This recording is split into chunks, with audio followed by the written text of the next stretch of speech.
하나님 말씀 함께 보겠습니다. 이사야서 53장 1절에서 4절에 있는 말씀입니다.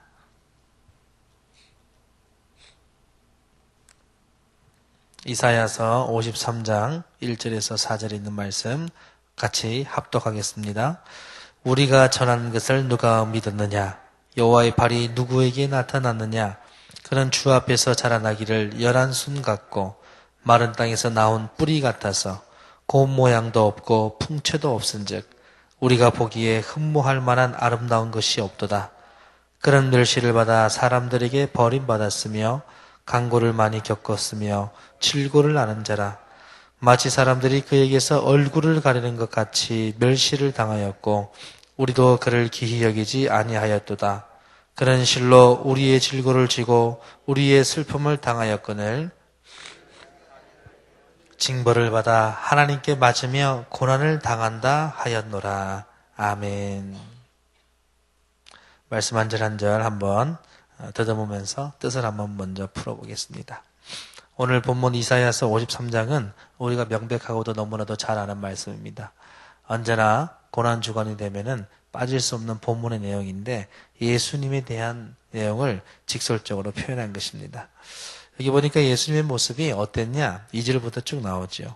그는 주 앞에서 자라나기를 연한 순 같고 마른 땅에서 나온 뿌리 같아서 고운 모양도 없고 풍채도 없고 우리가 보기에 흠모할 만한 아름다운 것이 없도다 이랬습니다. 여기 보니까 이사야가 글을 쓰면서 예수님에 대해서 표현하기를 주 앞에서 자라나기를 이렇게 표현했습니다. 근데 사실 이사야서 53장은 오실 예수님에 대한 예언서의 내용이 포함되어 있잖아요. 그러니까 이사야가 이 글을 쓸 당시 그리고 이 글을 쓰는 이 시점에서는 아직 예수님이 성육신하기 전 단계입니다. 그런데 오실 예수님에 대해서 예수님께서 자라나실 때에 예수님께서 성장하실 때에 이렇게 글을 미래형으로 쓰면 좋은데 여기서는 예수님이 이미 주 앞에서 자라나기를 이미 자라난 것처럼 이미 예수님이 이사야 그 앞전에 계셨던 것처럼 쓰고 있습니다. 그것은 이미 창조부터 계셨다 이런 의미를 표현하기 위해서 쓴 것이 아니라 주 앞에서 자라나기를 과거 시제로 썼다는 것은 이미 이사야에게 주어진 하나님의 거룩한 예언에 대해서 이사야는 강력하게 믿고 있는 것입니다. 이미 예수님께서 이 땅에 오실 것이라는 그 거룩한 예언의 말씀 앞에 그가 이미 나타나지도 않은 예수 그리스도의 성육신 그리고 성육신 하셔서 보기에 좋지 못한 그 모습으로 오신 것을 이미 마음에 믿고 이미 오신 것처럼 받아들이고 쓴 내용입니다. 그래서 그가 주 앞에서 자라나기를 이렇게 과거 시제로 쓴 것입니다. 그러니까 미래의 일을 너무나도 강한 믿음에 의해서 예언에 대한 확고한 믿음 때문에 이미 이루어진 것처럼 쓰기 위해 자라나기를 이렇게 표현을 했던 겁니다. 주 앞에서 자라나기를 연한 순 같고 이미 지금 이사야는 주님께서 성육신 하셔서 이 땅에서 인생을 걸어가는 것을 보지는 않았잖아요. 그런데 이미 그는 본 것처럼 표현하고 있는 거죠. 그렇게 말할 수 있는 것이 뭡니까? 그가 가지고 있는 하나님의 예언의 말씀에 대한 강력한 믿음 때문이라는 것입니다. 그래서 그가 표현합니다. 자라나기를 연한 순 같고 그리고 마른 땅에서 나온 뿌리 같아서라고 했죠. 여러분 마른 땅에서 식물이 자란다는 것은 사실 어렵잖아요. 그런데 마른 땅에서 나온 뿌리, 마른 땅에 그 생명력이 강하게 뿌리 내려서 어쨌든 생명력을 퍼뜨리기 위해서 이 마른 땅에 내려왔다는 것을 표현하는 것입니다. 그러면 이 마른 땅은 뭘 얘기합니까? 이 땅의 비천한 상황들을 표현하고 있는 것입니다. 이 땅의 비천한 상황, 생명이 도저히 자랄 수 없는 그 상황 속에 예수님은 오셔서 뿌리를 내리셨다는 것입니다. 좋은 밭에 떨어지고 싶지요. 그런데 마른 땅에 떨어지고 싶은 씨앗이 어디 있겠습니까? 그러니까 무슨 얘기입니까? 마른 땅에서 살 수 없다는 것은 이미 주님께서 이 마른 땅에 뿌리를 내렸다는 것은 죽으러 왔다는 것입니다. 내가 살기 위해서 온 것이 아니라 내가 죽기 위해서 왔다는 것을 표현하는 것입니다. 그래서 주님께서 이 땅에 오시니까 촉촉하고 아주 황무지와 같은 곳이 아니라 너무나도 물이 넘치고 옥토와 같은 곳에 떨어지면 좋은데 그 마른 땅에 뿌리를 내리니까 고운 모양도 없고 풍채도 없고 그리고 여기서 참으로 충격적인 내용은 뭐냐면 흠모할 만한 아름다운 것이 없도다 그 얘기입니다. 예수님께서 이 땅에 오셨는데 우리가 보기에 보기 좋은 것이 하나도 없더라는 것입니다. 겉으로 보기에 우리가 흠모하고 매료될 만한 내용들이 하나도 없어 보이더라는 것입니다. 근데 누가 보기에? 참으로 충격적인 것은 우리가 보기에. 여기서 말하는 우리는 누굽니까? 여기서 말하는 우리는 1절에 나오는 우리입니다. 1절에 앞에도 우리가 전한 것을 했잖아요. 그 우리가 2절에 나오는 우리라는 것입니다. 그럼 1절에 나오는 그 우리는 누굽니까?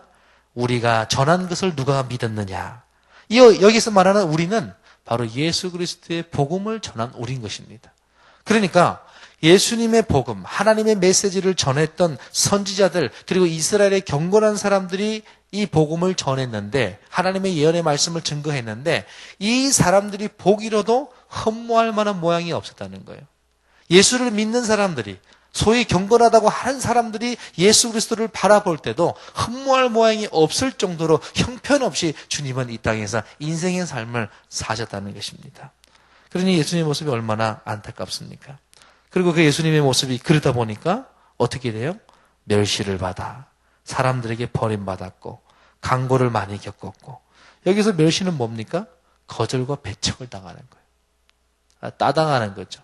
거절당하고 배척당하고 그 사람의 말이 아무런 수용이 없어지고, 그리고 사람들에게 버림을 받고 강고를 많이 겪었고, 마른 땅에 내려와서 생명력을 내리니까 그의 풍채가 참으로 보잘것없이 되는 거죠. 그리고 여기 질고를 아는 자라 하고 있는데, 질고를 안다는 것은 병을 안다는 뜻인데, 병을 안다고 해서 우리가 해석할 때 예수님께서 인생으로 걸어갈 때 질고를 아는 자라고 표현했는데, 인생에서 많은 질병들이 있으셨던 것인가? 많은 병을 앓으셨던 것인가? 그래서 그 병을 안다는 얘기인가? 그렇게 해석해서는 안 됩니다. 여기서 질고를 안다는 것은 뭐냐면, 예수님께서 그 병을 많이 겪어서가 아니라 육체의 질병으로 비유한 유다의 제약의 상태를 보고 말하는 것입니다. 그러니까 질고를 안다는 것은 유다의 제약성을 안다는 것입니다. 이스라엘의 제약성을 안다는 것입니다. 이 땅의 제약으로 황폐한 이 땅의 상태를 예수님께서 표현하는 것입니다. 내가 너희의 제약으로 뒤범벅된 이 땅, 마른 땅과 같은 이 세상을 내가 알고 있다, 그 얘기입니다. 그래서 여기서 마치 사람들이 그에게 얼굴을 가리는 것 같이 멸시를 당하고 우리도 그를 기이 여기지 아니해도. 여기서 또 우리가 나옵니다. 여기서 나오는 또 우리가 누굽니까? 오실 메시아에 대해서 늘 소망을 품었던 이스라엘의 소위 경건하다고 하는 자들이 예수님에 대해서 귀하게 여기지 않았던 것입니다. 왜? 그들은 오실 예수님에 대해서 예언의 말씀을 듣고 예수님이 지금 현재 이런 모습으로 오실 것이라고 상상하지 못했거든요. 예수님이 좀 더 권위 있고 힘이 있고 화려한 옷과 빛난 광채를 띠고 많은 군사들을 거느리고 정치적인 그 메시아로 오실 것이라고 이스라엘 백성들은 믿어왔습니다. 그런데 정작 오신 예수 그리스도는 어땠습니까? 그와는 너무나도 상반된, 오히려 비천하고 연약해서 힘쓰지 못하는 자기 자신들보다 더 비참한 모습으로, 비천한 모습으로, 너무나도 보기 좋지 못한 모습으로, 흠모할 만한 매력이 없는 모습으로 오셨으니까 상상할 수 없었던 것이죠. 주의 복음을 전했던 그들에게도 귀하게 여김을 받지 못했습니다. 예수님은 그래서 실로 우리의 질고를 지고 우리의 슬픔을 당하고, 우리는 생각하기를 그런 징벌을 받아 하나님께 맞으며 고난을 당한다. 여기 또 우리가 나오지요. 이스라엘 백성들이 말하기를 저는 하나님의 아들이 아니야. 하나님께 벌받은 한 인간에 불과해. 이렇게 봤던 거죠. 그러니 그 많은 오해와 비난과 핍박과 폭력과 많은 박해로 예수님은 얼마나 힘이 드셨을까요? 왜냐하면 지금 예수님이 오신 것은 신적인 존재가 아니고 신적인 존재와 함께 육신을 입고 오셨기 때문에 인간이 겪는 모든 감성과 피부적인 아픔을 다 겪으실 수 있는 상태로 오셨거든요. 왜? 우리와 동등된 입장에서 오셔서, 어쩌면 우리보다 더 낮은 자리에 오셔서 인간의 모든 상황들을 체휼하시기 위해서 인간과 같은 육체로 오셨거든요. 그러니 예수님의 모습이, 예수님의 마음이, 예수님의 육신이 얼마나 아프고 힘들었겠습니까? 그런데 이 모든 것을 알고는 이스라엘의 소위 경건한 자들이 깨닫고 나서는 예수의 복음을, 하나님의 메시지를 전했습니다. 그래도 전했습니다. 그들이 깨달았으니까 회개하고 전했습니다. 그런데 그 전한 것을 어느 누가 믿었느냐? 여호와의 팔이 누구에게 나타났느냐? 아무도 믿지 않았다. 아무도 여호와의 팔을 의지하지 않았다. 그 얘기를 하고 있는 것이 오늘 본문의 내용인 것입니다.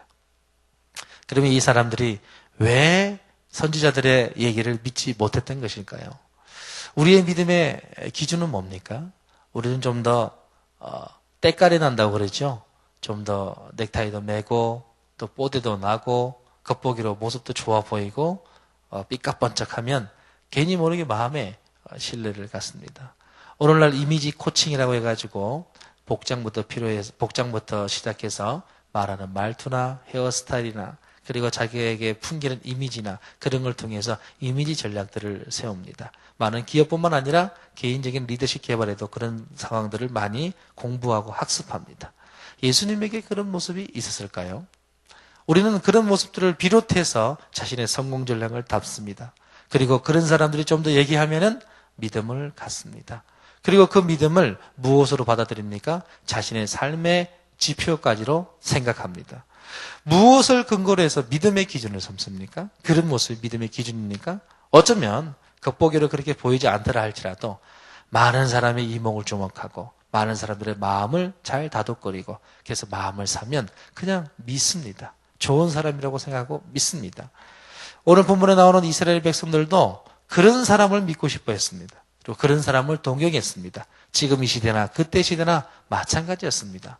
믿음의 기준을 무엇으로 보았냐? 진리로 보지 아니하고 자기들의 생각과 자기들의 마음에 적합하고 그럴싸하면 그냥 믿어버리는 거죠. 본문의 말씀에 예수님께서 자신들이 보기에 흠모할 만한 모양도 없으니까 나중에는 무엇까지도 저버립니까? 믿음까지 포기하더라는 거예요. 여러분, 흠모할 모습이 없는 거하고 믿을 만한 거하고는 다르지요. 그리고 반드시 믿을 수 있는 진리하고 흠모할 만한 모습이 있는 거하고는 다릅니다. 근데 흠모할 모습이 있느냐 없느냐에 따라서 우리는 믿음을 갖느냐 갖지 못하느냐로 판단하기도 합니다. 그렇게 마음의 결정을 내리기도 합니다. 좀 더 많은 사람들에게 의로운 인기와 또 많은 사람들에게 좀 더 어필되는 어떤 매력적인 언어의 구사를 통해서 우리는 그 사람을 그냥 믿어버립니다. 그리고 어떻게 합니까? 믿지는 않더라도 소위 분위기상 따라가기도 합니다. 무엇이 우리 따름의 기준이 되어야 됩니까? 무엇이 우리 믿음의 기준이 되어야 됩니까? 하나님의 진리 되신 말씀이지 않습니까? 그 말씀이 우리에게 가르치는 것이 뭡니까? 우리에게 알려주고 있는 이 성경책에도 호화롭고 아름답고 매력적이고 참으로도 듣기 좋은 달콤한 얘기들만 성경에 적혀 있지 않습니다. 여러분, 어쩌면 오늘날의 많은 신앙인들이 강단을 통해서 좋은 말, 축복의 말, 그리고 감동적인 말, 우리 마음에 위로가 되는 말씀만 듣기를 원하는 것도 어쩌면 누가 우리가 전한 것을 믿었느냐? 흠모할 모양이 없는 예수의 모습을 보고 누가 그를 하나님의 아들이라고 믿고 따랐느냐 하고 있는 그 내용에 그런 것을 받아들이고 있는 지금 그때의 사람들의 모습과 오늘날의 신앙인들과 다르게 없다는 거죠. 우리가 진정 진리의 말씀을 따른다면은 성경에 나오는 참으로도 비극적이고 또 너무나도 암담하고 그리고 너무나도 충격적이고 무서운 말씀도 하나님의 거룩한 말씀으로 받아들여질 수 있어야 되는 것입니다. 그게 진리에 대한 믿음 아니겠습니까? 그러나 우리는 하나님 말씀을 받아들이고 믿을 때 그런 말씀은 좀 더 내게서 멀어지기를 바라지 않습니까? 멀어지기를 바라는 마음은 이해가 됩니다. 그러나 그 말씀이 내게는 적용되지 않는다고, 나와는 상관없다고 그 말씀은 다 빼고 성경에서 축복되고 복되고 형통한 말씀만 내 말씀으로 적용시키며 살아간다면 우리는 오늘 이 선지자들이 전했던 누가 우리가 전한 것을 믿었느냐라고 말할 수밖에 없었던 그 이스라엘 백성들의 상황들과 다를 바 없다는 것입니다. 사랑하는 성도 여러분, 성경책은 알고 보면 참으로 아름답고 고귀한 말씀입니다. 왜냐? 모든 인간사의 희노애락이 다 들어있고 하나님의 희노애락도 들어있기 때문입니다. 하나님의 기쁨만 있는 것이 아니라 하나님의 아픔이 있고 인간의 기쁨만 있는 것이 아니라 하나님과 동일하게 우리 인간에게도 그 아픔이 스며들어 있기 때문에 역사로 남아있기 때문에 그리고 그 가운데 영원한 영원성에 대해서 보장하고 있기 때문에 이 성경만큼 값어치 있는 책은 없습니다. 무엇이 아름답는가? 우리가 연상할 때 이것이 참으로 아름답다. 아름답다고 하는 그 기준을 성경을 통해서 깨는 시간이 되기를 바랍니다. 오늘 주님께서 이사야서 말씀을 보면서 오늘 왜 53장에서 주님께서 이 예언의 주님에 대해서 묘사하고 있는가 이런 생각이 들었어요.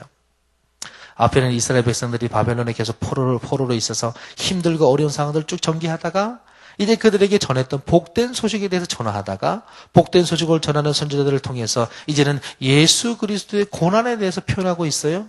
이제 53장에서 예수 그리스도의 고난에 대해서 표현하고는 있지만 그 이후의 사항들은 어떻게 전개됩니까? 부활하실 예수 그리스도를 통해서 이스라엘도 동일하게 승리할 것이라는 영원한 보장에 대해서 설명하고 있을 것입니다.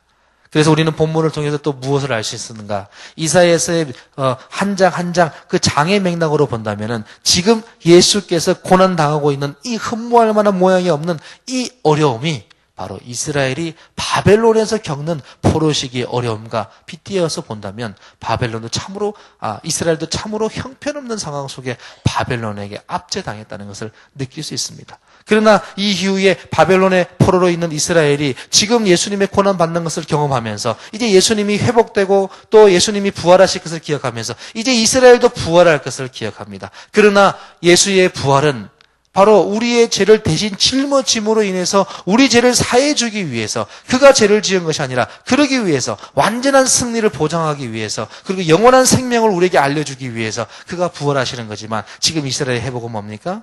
그런 예수 그리스도의 온전한 100%의 긍휼과 은총으로 말미암아 이스라엘이 부활하고 이스라엘이 새롭게 되고 이스라엘이 회복될 것이라는 것을 암시하고 있는 거 아니겠어요? 그러니 지금 상황의 어려움은 바로 이스라엘의 어려움이고 예수님의 영원한 부활, 예수님의 승리는 이스라엘의 승리가 되는 것을 이사야서에 통해서 전개되고 있는 겁니다. 사랑하는 성도 여러분, 예수님이 이사야를 통해서 하나님께서 이사야를 통해서 이스라엘 백성들에게 전해주고 싶은 내용은 뭡니까? 그겁니다. 하나님이 너희와 함께한다. 하나님이 너희를 통치한다. 하나님이 영원히 너희와 함께 손잡고 걸어갈 것이다. 두려워하지 마라. 그러니까 지금 너무나도 보기에 안 좋은 상황에 있다 할지라도 지금 예수님의 모습을 묘사한 것처럼 이스라엘의 그런 모습이라 할지라도 너희는 결국 예수와 함께 승리의 자리에 앉을 것이다. 그 얘기를 하는 겁니다. 그러니 예수 믿는 사람이 인생길을 걸어가면서 예수님처럼까지는 아니겠지만 누가 다 예수님처럼 하겠습니까? 그런데 예수님의 겪으신 그런 고난의 자리에 그런 경험이 자기 인생 속에 없다면 올바른 신앙생활을 한다라고 말할 수 없는 거예요. 왜? 누구나 다 십자가를 짊어진다고 했는데 누구나 다 자기 십자가가 있기 때문에 자기를 부인하라고 말씀하셨는데 우리가 신앙생활하면서 무조건 형통하고 무조건 잘되고 무조건 많은 사람에게 이목이 주목된다면 그 사람의 신앙은 돌아봐야 되는 것입니다. 자기의 신앙을 점검해 봐야 되는 것입니다. 왜? 예수님이 고난의 길을 갔는데 우리가 그 십자가를 질 것이라고 예수님께 나를 부인하고 돌아왔는데 우리가 걸어가는 길에 어려움과 질고와 우리가 걸어가는 길에 또 고난과 시련이 없다면 우리가 참다운 신앙생활을 한다고 말할 수 있습니까? 어제도 말씀 전하면서 그런 얘기를 했지요. 미국의 한 교회 목사님께서 어려움 당하셨는데 지금 굉장히 교회가 부흥돼서 큰 교회 목사님 되고 한국 교회에서도 그분에 대한 스카우트 제의도 많이 있다고 리스트에도 있다고 그 목사님이 그런 얘기를 하더라고요. 예수 믿는 사람들이 이런 상처라고 말할 수 있는 어려움을 겪지 않는다면 신앙생활 잘못하는 거 아닙니까? 한번 그런 얘기를 하시는 거예요. 자기는 그런 상처가 있다는 거예요. 나는 그런 상처가 있습니다. 그리고 내 상처는 영원히 씻을 수 없습니다. 다 내 잘못이죠. 라고 얘기하면서 그런 얘기를 하시는 거예요. 예수 믿는 사람이 고난의 경험이 없다면 예수 믿는 건 맞나요? 이런 표현을 하시더라고요. 공감이 됩니다. 돌아가셨던 오카노 목사님도 그런 말씀 하셨죠. 그래서 오카노 목사님의 메시지를 가만히 들어보면 복된 말씀 별로 없습니다. 오카노 목사님 메시지는 언제나 십자가가 있었고 언제나 피 흘림이 있었어요. 근데 그 피 흘림을 통해서 영광의 자리로 가는 늘 언제나 코스는 그랬습니다.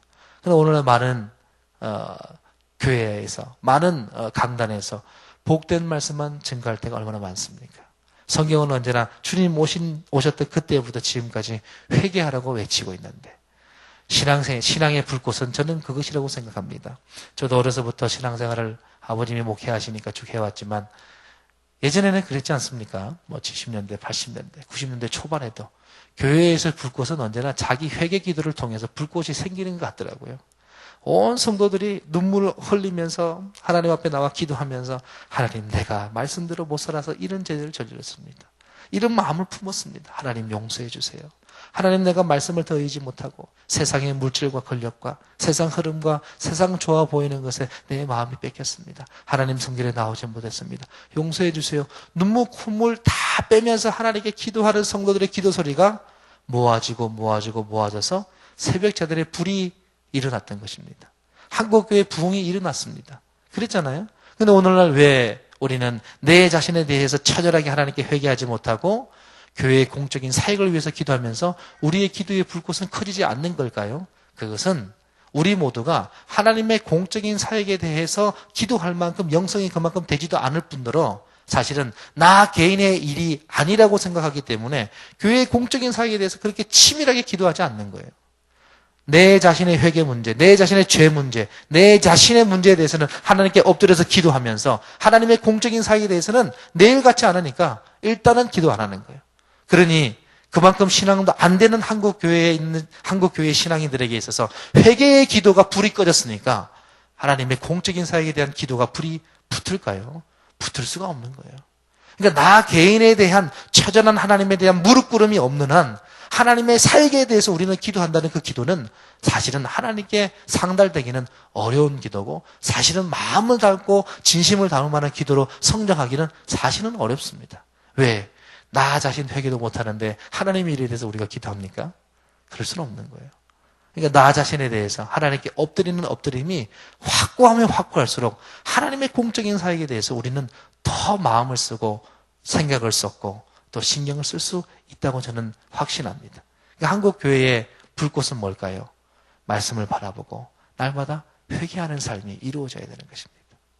오늘은 새벽 예배 마치고 나면 하나님께 먼저 회개 기도로 기도의 마음을 한번 열어보십시오. 하나님, 내가 이런 마음으로 살았습니다. 하나님, 내 마음을 변화시켜 주옵소서. 언제 많은 신앙인들이 교회 목회력에 대해서, 목회 계획에 대해서 이러쿵저러쿵 얘기했습니까? 예전에는 그러지 않았어요. 옛날에는 목회 일정이 굉장히 단조로웠습니다. 단순했습니다. 어느 누구나 해도 될 정도였습니다. 그래서 옛날에 안 좋은 얘기로 무슨 얘기도 있었냐면, 할 거 없으니까 목회자 한다는 소리까지 있었어요. 할 거 없으니까. 왜? 목회자의 코스가 별거 아니다. 이런 소리까지 나왔어요. 그러나 한국교회에 있어서 그런 목회자의 위신도 마찬가지지만은 한국교회에 있는 목회자들이 리더십을 가져야 된다 해서 학문도 배양하고 교육도 하고 많은 교양과 세미나를 통해서 지금 많은 수준이 올라갔습니다. 예전에는 그런 얘기까지 있었어요. 그래서 나름 성령 받았다 그러면은 평신들도 사역한다고 하고 목회자 몰래 자기들끼리 그룹을 만들어서 구역에서 매주마다 다른 기도원 가고 방언하고 자기들끼리 뭐 성경 공부하고 막 그런 일이 있어서 교회 안에서 목회도 사실 쉽지는 않았었습니다. 근데 예전에는 목회 일정은 그렇게 복잡하지 않았는데 왜 그렇게 한국교회가 부흥됐습니까? 모두가 자신에게 집중했습니다. 내 영혼이 하나님 앞에 어떻게 서야 할까? 내가 어떻게 회개하면서 살아가야 될까? 내가 어떤 마음으로 주님 앞에 내 인생을 불태워야 될까? 여기에 모든 초점이 집중되어 있으니까 모이면 기도하고, 모이면 서로 돌아보고, 모이면 서로에 대해서 사랑하고, 모이면 내가 조심하고, 다른 사람에게 어떻게 하면은 하나님께 영광된 모습으로 살아갈까? 그것에 집중되어 있다 보니까 모여도 행복하고, 나 혼자 하나님 앞에 나와서 눈물 흘리며 회개해도 내 마음이 오히려 시원한 거죠. 예수 믿지 않는 사람들은 우리의 그런 눈물의 시원함을 모르지요. 왜 저 사람은 저렇게 펑펑 울면서 오히려 울고 나니까 속 시원해가지고 마음 편안하게 교회에 와서 재충전받고 세상에서 그렇게 즐겁게 살아갑니까? 세상이 알 수 없는 은혜의 축복이 바로 회개 기도를 통해서 나타나는 것입니다. 사랑하는 성도 여러분, 우리 한국교회는 그런 신앙의 뿌리가 있습니다. 저도 그런 신앙의 뿌리로 자랐습니다. 그런 신앙이 오늘날에 많이 사라졌어요. 오늘날의 젊은이들은 회개, 자기 성찰, 마음에 많은 관심이 있을 것 같지만 그것보다 어떻게 기획을 하고 어떻게 리더하고 어떻게 끌고 가는가 이런 리더십에 대한 관심이 많지 자기 자신이 하나님 앞에 어떻게 살아가야 되는가 이거에 대한 관심은 사실 많지 않은 것 같습니다. 그래서 우리는 하나님 앞에 영적인 상태가 성결하지 못하는 거고 과거보다는 그러다 보니까 우리가 하나님의 일을 좀 더 감당하지 못하는 거 아닌가. 그래서 저는 날마다 하나님 앞에 회개 기도가 살아야 된다고 생각하는 사람입니다. 우리 성도 여러분, 오늘 예수님께서 왜 질고를 졌습니까? 왜 예수님께서 우리 대신해서 죄를 지시고 이런 비참한 꼴을 당하셔야만 했습니까? 우리 죄 때문에. 우리가 잘못했기 때문에. 우리가 하나님을 믿지 않고 복음을 믿지 않고 하나님을 잊어버리고 내 마음대로 살았기 때문에 이 어려움을 당하신 건 아닙니까? 그걸 안다면 복음의 진정한 시작점을 안다면 우리의 신앙의 시초는, 그리고 기초는 바로 회개기도를 통해서, 말씀을 통해서 우리 삶이 변화되는 것이라고 확신하기를 바랍니다. 오늘의 말씀 보면서 예수님께서 고난당한 거 기억하면서 하나님, 나의 죄를 용서하옵소서. 주를 위해 살겠습니다. 이런 믿음의 고백이 있는 저와 여러분들 모두가 되기를 주의 이름으로 축원해 드립니다. 기도하시겠습니다. 하나님 감사합니다. 오늘도 주의 거룩한 말씀 들으면서 마음에 새깁니다. 주님께서 십자가를 지신 이유 바로 나 때문입니다. 주님 돌아보면서 신앙의 다시금 시작점으로, 신앙의 도약점으로, 신앙의 시작으로 다시 돌아가서 나를 돌아보고 나를 부인하고 내 십자가를 질 수 있는 우리 모두가 되게 하여 주옵소서. 예수님 이름으로 기도하옵나이다. 아멘. 공동기도문 2번 선교 함께 기도하겠습니다. 모든 민족과 나라에 십자가의 복음을 전하도록 온 세계에 12개의 선교센터를 세우게 하옵소서.